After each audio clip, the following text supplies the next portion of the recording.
Still people are doing the mass clean-up, of course, and there are some people who have walked away from their houses and said, look, well, this thing is stuffed. It needs to be red stickered and you need to buy it to the council. You can't do a council buyout or a government buyout, so we don't go back there. There needs to be something because a number of houses are pretty much write-offs, and this is the second time it's happened in 10 years. Rea Stout is one of those. I know she's been really busy dealing with it all and the family and everything, so I do appreciate your time, Rea. G'day, good afternoon. Hey, kia ora, Duncan. How are you? Yeah, really well, thanks. Yeah, kia ora to you. Hey, you poor thing. How are you going? Look, it comes in waves, I must say. Yep, it certainly does. And today, a bit of pressure has been put on top of it all.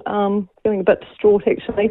Just in terms of, I've been round to the house today and had an assessment, which I was hoping for a shorter period of time, but it looks like it could be about 6 months of rebuilding and restructuring all of those things that need to be done. Yeah, so I'm desperately trying to find somewhere to live. Okay, so you're out of the house because it's I thought it was a write-off. When I had a good look at that, I thought there's no way you'll go back in there. So they've said they can rebuild it, have they? Well, I would like to not go back, but yeah, unfortunately, with listening to council, to our mayor, Radich, and also to our Prime Minister Luxon, it looks definitely like there's no way that there's anything put in place. It's not on the cards at all. They've gone round in circles, and I'm like most people, really tired of waiting for solutions.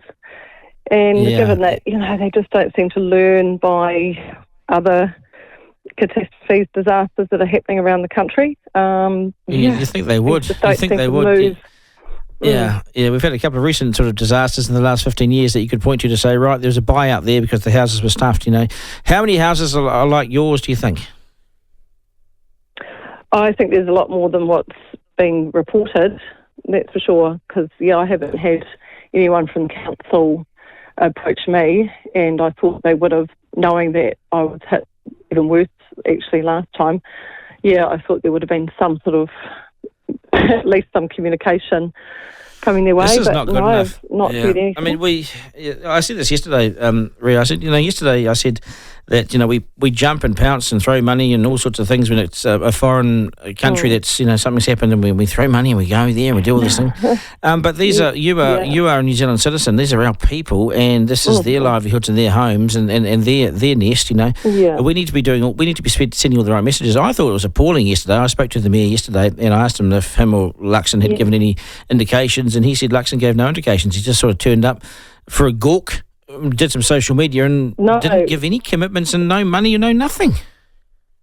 No, he said that he had no idea that the proposal had even been put forward for our local council to get some money off the government to help buy out vulnerable, high-risk properties. He didn't even know about it, so I thought that was it's just ridiculous. Bad. Yeah, that really is. There's a lot of energy around. Yeah. Sorry. There's a lot of energy around, in Dunedin, and unfortunately not just with the flooding, but with the hospital rebuild. And so it's really just compounding on itself. And, a lot of emotions. I think there's going to be a lot of people that are feeling, left out to dry, really, or out to flood.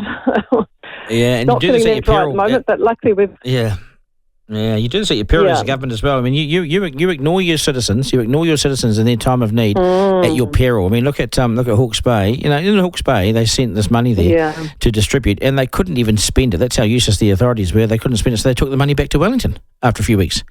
I mean, people needed the money. I mean, they took about $10 million back to Wellington and put it back in the bank because they said they couldn't spend it, which is garbage, right? Your place is right beside that big. In these places. Yeah, well, I've lost a bit of faith, to be honest. Your place, how would you describe it? Do you want to describe it to the listeners? Right. Okay. So on the biggest part of it, like on Friday, it was a lake. Like there was no doubt about it. It was definitely looking like it was going to go under. And then the water subsided. Luckily, the rain did subside as well. So I think the pumps did kick in a bit better and was able to take a lot more of the water away. And then, of course, the high tide didn't quite manage to break its banks either. So that was lucky. And I'm on the, like, when it's high tide, if we were to put a spade in my backyard, you'd probably reach water. I mean, I've worked really hard over the years to build up my garden so they're not affected by water so much. And I'm right at the back of the big old Forbury Raceway there, which the council had brought. They bought it, last year or so for $13 million. And there's still no decision on what it's going to be used for. And I just look at it and think, what a great opportunity to turn this into a space where it can be like a water holding and also a beautiful sanctuary, and have natives and bird life and bring it back to what nature was originally. And then that could, potentially take a lot of the outfall from the water. But my house is directly behind that Forbury Raceway.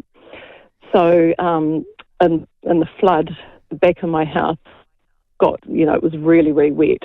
So the whole back of the house was completely taken. Yeah, and my garage. That was probably the worst thing, is my garage, which has a lot of my treasures in there. Yeah, and this happened to you. Did this happen to you as well a number of years ago as well, in those Dunedin floods of, what was it, 15 or 16? Yeah, in the 2015 floods, and my twins at that point were 5 years old and they're 16 now. So it was pretty hard. It was pretty rough back then, and I didn't have full insurance cover back then.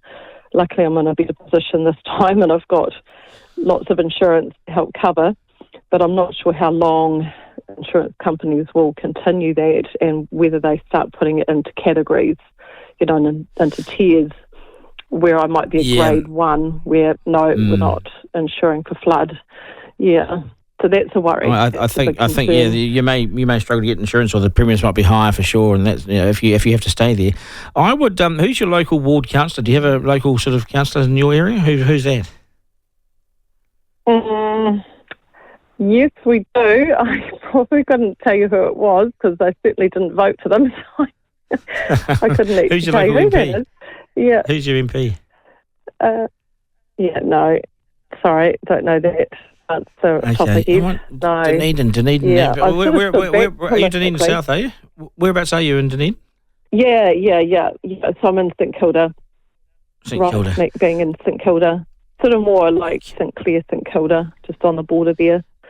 Yeah, Ingrid Leary, perhaps? Ingrid Leary? It is Ingrid, I think it is Ingrid. Now, she's pretty active as an MP. I know her well through the media, actually, so I know her quite well. Have you got hold of her? Yeah. She'll push a case for you and make a bit of noise, because you need some representation. You need some help. We do. Like where I live on the Hargis Crescent, it was hardest hit.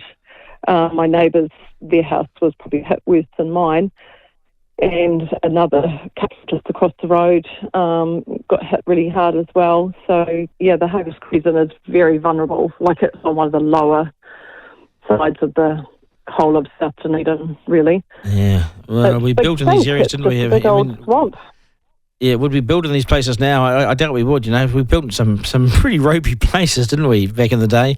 But you got insurance. But I reckon you need Ingrid Leary or someone like that to be representing, or put your case towards council, because the council to me were disinterested in the government. Government appears to be. I don't know. I mean, if you're going to turn up, it's fine, but that then puts pressure on you to actually have some solutions to this sort of thing, because you can't do. We're going to go for 6 months. You need some accommodation.